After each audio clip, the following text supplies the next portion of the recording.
Media बंधुओं को मेरा नमस्कार। जैसा कि आप सब लोगों को मालूम ही है कि 16 तारीख को 16 अप्रैल को 16 अप्रैल को जो एक स्पेशल सेशन बुलाया गया था, तो उसमें नारी शक्ति वंदन अधिनियम जो है उसको लेकर आया गया था हमारी भारतीय जनता पार्टी की सरकार की तरफ से। माननीय प्रधानमंत्री नरेंद्र मोदी जी ने खुद जो है उसको प्रेजेंट किया था और हम ये उम्मीद कर रहे थे, क्योंकि ये कॉन्स्टिट्यूशनल जो है इसमें अमेंडमेंट था, तो कॉन्स्टिट्यूशनल अमेंडमेंट जब होता है तो उसके अंदर 2/3 मेजोरिटी चाहिए होती है। तो हम ये उम्मीद कर रहे थे भी, क्योंकि ये महिलाओं से रिलेटेड है और हर कोई पार्टी, हर कोई दल ये चाहता है कि महिलाओं का समर्थन, महिलाओं का सपोर्ट उनके साथ रहे। तो हम पूरी उम्मीद कर रहे थे कि सब के सब दल जो हैं वो हमें पूरा समर्थन करेंगे। और आप लोगों ने देखा होगा कि कितना उत्साह महिलाओं को इस बिल को लेकर था। और उससे पहले, उससे 2 ही दिन पहले जब मेरा यहाँ पर सिरसा में आगमन हुआ, तो आप लोगों ने देखा होगा कि किस तरीके से नारी शक्ति वंदन अधिनियम की हम लोगों ने एक पद यात्रा निकाली और हजारों हजार संख्या में उसके अंदर महिलाएं जो हैं, और वो खासकर जो हमारी बेटियां हैं, जो युवा हैं, जिनकी एक महत्वाकांक्षा ये थी कि हम लोग भी जो है वो कल को राजनीति के अंदर पदार्पण कर सकते हैं। तो देखिए, जिस तरीके से आप लोगों को मालूम ही है कि महिलाएं जो हैं हर फ्रंट पे आज जो है वो अपना परचम लहरा रही हैं। और माननीय प्रधानमंत्री जी का मैं धन्यवाद करती हूँ कि ये जागृति महिलाओं में उन्होंने जब 2014 के अंदर बागडोर संभाली और नेतृत्व में जब उन्होंने लाल किले की प्राचीर से सबसे पहले अपने उद्बोधन में जब उन्होंने कहा कि महिलाओं को जो है वो इज्जत से रहने का हक है, उनकी डिग्निटी जो है वो मेंटेन होनी चाहिए। और ऐसे उसमें उन्होंने जब शौचालयों से बात शुरू की थी कि हमें सबसे पहला जो काम करना है वो ये करना है कि पूरे हिंदुस्तान के अंदर हमें जगह जगह पर शौचालय बनाने हैं। और उसके बाद आप ये देखिए कि लगातार जब से हमारी सरकार है, 2014 की बात करें, 2019 की बात करें, अब 2024 की बात करें, एक के बाद एक जो स्कीम है वो कितनी ऐसी हैं जो महिलाओं से ओरिएंटेड है, महिलाओं से रिलेटेड है, महिलाओं से कंसर्न है। चाहे हम इसमें जो है उज्ज्वला योजना की बात करें, चाहे हम इसके अंदर जो है जो महिलाओं के लिए हर घर जल की बात करें, तो बहुत सुविधाएं जो हैं हमारी सरकार में आने के बाद महिलाओं को मिली। लेकिन अब हमारी सरकार की कोशिश ये थी, हमारी सोच ये थी कि महिलाओं को सशक्त तो हमने किया, लेकिन अब जरूरत है कि उनको राजनीति के अंदर भी सशक्तिकरण जो है उनका हो और राजनीति के अंदर भी उनको मौका मिले। तो इसी बात को लेकर जो 16 अप्रैल को बिल लेकर आए गए, जिसमें कि नारी शक्ति वंदन अधिनियम में ये कहा गया कि उसमें महिलाओं को 33% आरक्षण मिलना चाहिए। तो वो जिस तरीके से वहां पर प्रस्तुत किया और एक एक करके अपनी बात को रखा, और माननीय आपने देखा होगा गृह मंत्री जी ने जब उनसे सवालात किए, वेणुगोपाल जी ने जब उनसे क्लियर कट पूछा, तो उन्होंने कहा कि हम तैयार हैं, आप जो बात कह रहे हो हम वो भी करने को के अंदर जाकर ये देखना चाहते हैं कि किस तरीके से बहस होती है और किस तरीके से ये पास होता है। तो हरियाणा की बहुत सी महिलाएं जो हैं उनको भी हमने उस दिन जो है पार्लियामेंट में विजिट करवाया। और लेकिन बहुत दुर्भाग्य की बात है कि विपक्ष ने जिस तरीके से जो है वो इस अधिनियम के खिलाफत में एकत्र हुए, वो लोग, उनको उनको इकट्ठा तो होना चाहिए था इसके समर्थन में, लेकिन इसके खिलाफ जो है सबके सब इकट्ठे हुए और उन्होंने जो है ये बिल पास होने नहीं दिया। तो मैं आपके माध्यम से यही कहना चाहूंगी कि देखिए, आप लोग जो है वो चौथा स्तंभ होते हैं, तो आप लोगों के माध्यम से ये जनता के हर नागरिक तक, हर महिला तक ये बात पहुंचनी चाहिए कि हमारी सरकार जिस तरीके से चाहती थी 33% रिजर्वेशन महिलाओं के लिए, तो उस बिल को किस तरह से सभी विपक्षी दलों ने मिलकर जो है उसको गिराने का काम किया। तो हम आपके माध्यम से बस यही कहना चाहते हैं कि महिलाओं को इस बात को ध्यान रखना चाहिए और आने वाले समय में विपक्षियों को इस बात की जो है वो, मुझे पूरी उम्मीद है कि महिलाओं ने मन में इस बात को रखा है और आने वाले समय में वो इसका सबक जरूर सिखाएंगी विपक्षी दलों को। क्या वजह क्यों है कि विपक्षी पार्टी ने इसको पास होने से रोका? देखिए, वजह जो है, वजह बिल्कुल कोई नहीं है। वो बिल्कुल चाहते तो पास कर सकते थे। सरकार ने इतना अच्छा इसके अंदर प्रोविजन रखा था कि हम जो है इसको 50% के अकॉर्डिंगली एक प्रपोर्शन के हिसाब से सब जगह पर बढ़ा देते हैं। और ऐसे उसमें संख्या टोटल 816 के करीब हो रही थी। आप सोच के देखिए कि 816 के अंदर अगर 33% जो है 1/3 महिलाओं को मिल जाता तो कितनी भारी संख्या महिलाओं की जो है वो लोकसभा के अंदर भी और विधानसभा के अंदर भी महिलाओं को रिजर्वेशन के तौर पर मिल जाती। और कितनी भारी संख्या में महिलाएं जो सी हैं वो अपने अपने इलाके का प्रतिनिधित्व करती। लेकिन उन्होंने जो है इसको माना नहीं और ये जो है बिल पास नहीं हो पाया। विपक्ष का आरोप है कि ये महिला आरक्षण के देने का पश्चिमी के लिए। देखिए ऐसा है कि आप लोगों को मालूम होगा कि जब सितंबर 2023 में ये बिल पास हुआ था, सर्वसम्मति से हुआ था, उस समय में ये कंडीशन रखी गई थी। जब ये बिल पास हुआ था उस समय भी तो विपक्षी दलों को पता था ना कि ये कंडीशन इसमें रखी हुई है, क्योंकि मैं तो खुद उसकी विटनेस रही। और जबकि मैं ये कहना चाहूंगी कि नई जो संसद थी उसके अंदर सबसे पहला बिल जो पास हुआ था वो यही बिल पास हुआ था, और उसमें भी हमारी संगठन की तरफ से, हमारी पार्टी की तरफ से, I was the first women, पहली महिला जो है इस बिल के ऊपर बोलने वाली मैं ही थी। मैंने इसको बहुत बारीकी से सब चीजों को समझ के, और तब जो है ये लिखा गया था उस समय में कि सेंसस होगा और उसके बाद परिसीमन होगा और उसके बाद जो है रिजर्वेशन लागू होगा। लेकिन हमारी सरकार ये चाहती थी कि 2024 में जब हो नहीं पाया तो 2029 में कम से कम ये हो जाए, और इसके लिए उन्होंने वो उन कंडीशंस को दरकिनार करते हुए ये कहा कि भी ठीक है हम इतना कर देते हैं कि अब 50% एक, क्योंकि कोई ना कोई कॉमन एक एजेंडा तो लेके आना पड़ेगा कि 50% जो है, जैसे सपोज हम ये मांग के चलते हैं जैसे हमारे यहाँ पर 10 है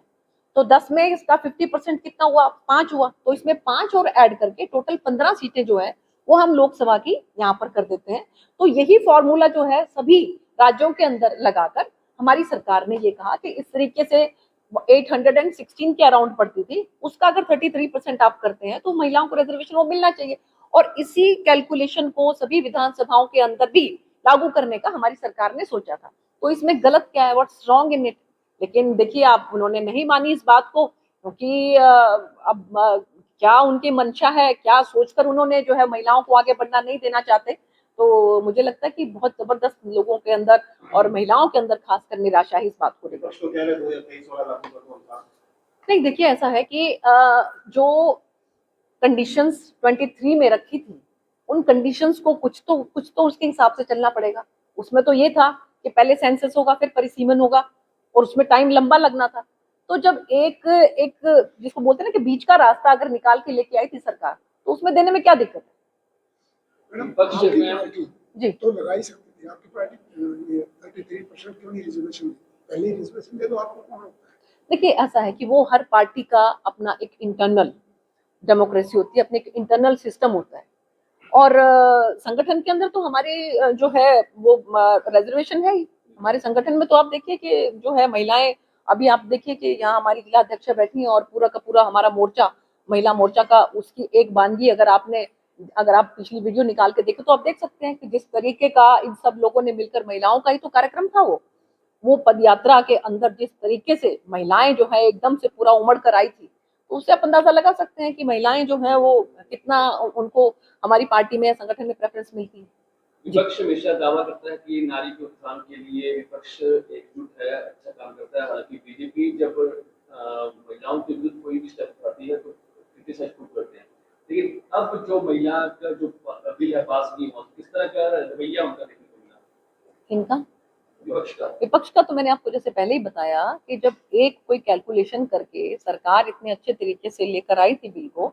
इसके अंदर जो है 50% का क्राइटेरिया रख के पूरे हिंदुस्तान के जितने भी राज्य हैं उनमें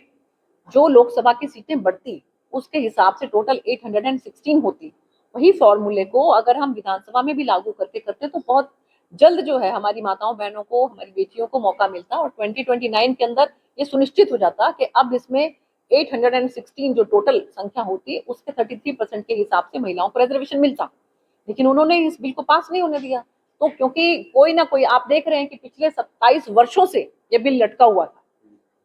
और 75 ईयर्स हो गए हैं हमारे देश को आजाद हुए, और उसके बाद से जो 1952 के अंदर केवल और केवल 22 महिलाएं सांसद थी, और उसके बाद आज की तारीख में वो संख्या बढ़कर 75 हो गई है, 14%, लेकिन फिर भी ये नेग्लिजिबल है। तो क्यों नहीं एक ऐसा बिल लाकर 33% के हिसाब से महिलाओं को प्रॉपर रिजर्वेशन मिलती, प्रॉपर रिप्रेजेंटेशन मिलती। तो मुझे लगता है कि ये विपक्षी दलों ने जो है वो, उनकी जो मंशा है महिलाओं को साथ लेकर ना चलने की, महिलाओं को पूरा प्रतिनिधित्व ना देने की, उसी मंशा के तहत जो है इन्होंने इस बिल को पास होने नहीं दिया। प्रधानमंत्री भी समर्थन करते नजर आए, उन्होंने भी महिलाओं से माफी मांगी, देश से माफी मांगी कि मैं इसको पूरा। बिल्कुल, देखिए प्रधानमंत्री जी को आगे आना पड़ा इस बात के लिए, क्योंकि उम्मीदें बहुत जबरदस्त थी, आशाएं जो हैं हमारी माताओं बहनों के, हमारी बेटियों के मन में बहुत ज्यादा थी कि अब जो है वो वेट कर रही थी कि बस कितनी जल्दी तरीके से फटाफट जो है वो 2029 आए और उनको 33% का रिजर्वेशन मिले, उनको रिप्रेजेंटेशन मिले, और बहुत एक्टिवली पार्टिसिपेट कर रही थी हर तरह के कार्यक्रम के अंदर। तो उनको बहुत जबरदस्त धक्का लगा है, बहुत जबरदस्त निराशा हुई है। तो उस निराशा को ध्यान में रखते हुए माननीय प्रधानमंत्री जी ने क्षमा याचना की। मैडम, ये इमीडिएटली क्यों नहीं लागू किया गया? 23 में लागू कर देते, 29 तक क्यों इंतजार बढ़ जाता है? देखिए, ऐसा है कि उस समय में सर्वसम्मति चाहिए थी 2023 में, तो सर्वसम्मति इसी बात पे हुई थी कि पहले सेंसस होगा, फिर परिसीमन होगा, और फिर उसके बाद 33% रिजर्वेशन होगा। आपने देखा होगा ना, उस समय तो सर्वसम्मति थी ना। राज्यसभा में तो 100% वोट जो है इनके फेवर में हुए थे। लोकसभा के अंदर मैं भी उस समय उपस्थित थी, केवल 1 या 2 वोट ऐसे थे जो खिलाफत में थे, बाकी सबके सब फेवर में आए थे। तो जब सब सर्वसम्मति, आप देखिए ना, सर्वसम्मति अभी क्यों नहीं हुई?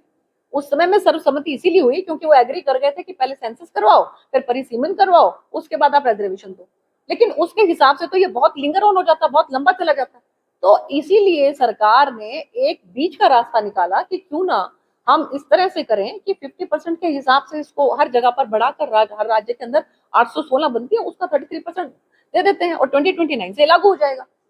तो ऐसे उसमें भी अगर वो लोग, और सरकार को पूरी उम्मीद थी कि जिस तरीके से 2023 में जो बिल पास हुआ था सितंबर में, उसमें सर्वसम्मति हुई थी, तो इसमें भी सर्वसम्मति होगी।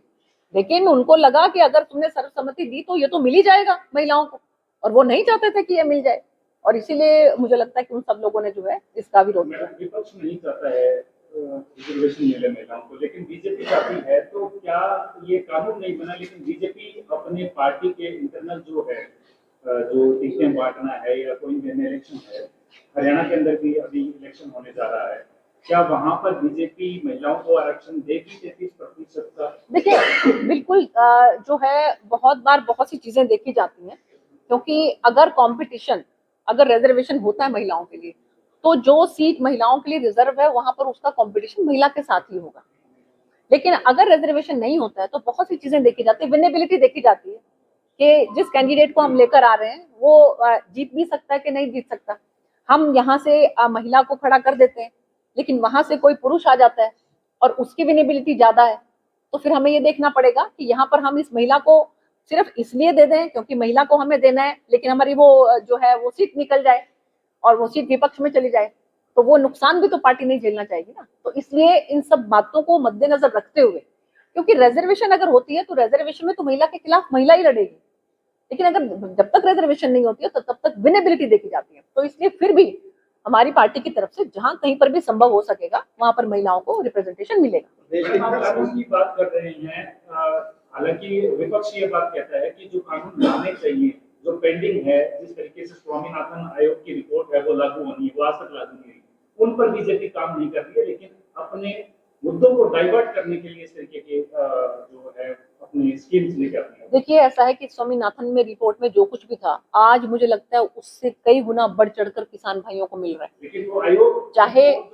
चाहे आप उसमें जो इनको कंपनसेशन मिलने की बात है उसकी बात करें, चाहे हम जो फसल बीमा योजना के तहत उनको मिलता है उसकी बात करें। आपने देखिए कि किस तरीके से जो किसान सम्मान निधि प्रधानमंत्री जी की तरफ से दी जाती है, साल के अंदर किस तरीके से जो है उनके खाते में डीबीटी के माध्यम से सीधा पैसा पहुंचता है। तो ये सब चीजें ऐसी हैं कि जिसमें आज स्वामीनाथन जो रिपोर्ट है वो उससे कई गुना आगे बढ़ चढ़कर जो है हमारी सरकार ने काम किया। किस बात का डर है कि वो ऑन रिटर्न क्यों नहीं दे रही है ये सब चीजें जो आप बातें कह रही हैं जी, कि किसानों को बेनिफिट्स स्वामीनाथन से ज्यादा मिल रहा है जी, तो ऑन रिकॉर्ड या रिटर्न नहीं, ऑन रिकॉर्ड आप किसानों से जाकर पूछिए। यहाँ पर भी अगर आप सुनिए मेरी बात, खासकर अगर सिरसा में लोकसभा की बात करूं तो यहाँ पे तो मुझे लगता है कि सबसे ज्यादा पैसा किसानों के खातों में आया। उनको विश्वास नहीं हुआ, जब शुरू में उनके खातों में लाखों रुपए आए तो उनको विश्वास नहीं हुआ कि ये क्या ऐसा पॉसिबल है कि सरकार के खातों से लाखों रुपए तुम्हारे उसमें जो है अकाउंट में आ रहे हैं। तो आप जाकर पूछिए,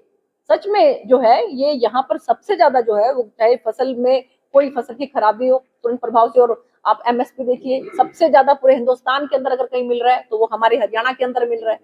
तो इसलिए यहाँ पर किसान भाइयों को कोई दिक्कत नहीं है, वो खुश हैं। और जहां कहीं पर भी थोड़ी बहुत दिक्कत आती है तो माननीय मुख्यमंत्री जी स्वयं उस चीज का संज्ञान लेते हैं, स्वयं अधिकारियों को इस बात के लिए ताकीद करते हैं।